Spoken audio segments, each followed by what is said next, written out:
खुद मियां फसीहात। लाहौर में पतंगबाजी रोकने वाले ही पतंगबाजी करने लगे। पुलिस एहलकारों की पतंगबाजी करने की फुटेज मंजरेआम पर।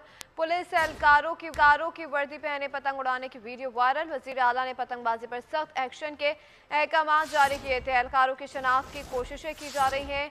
अपडेट करें, लाहौर में पतंगबाजी रोकने वाले ही पतंगबाजी करने लगे हैं। दूसरों को नसीहत, खुद मियां फसीहत।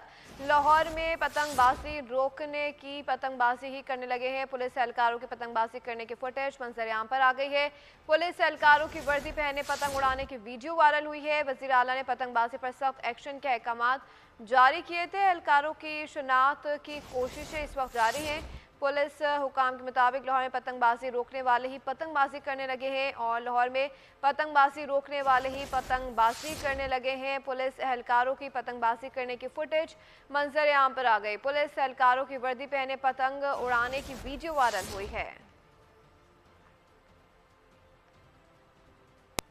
एक और आम खबर शामिल करेंगे। सखर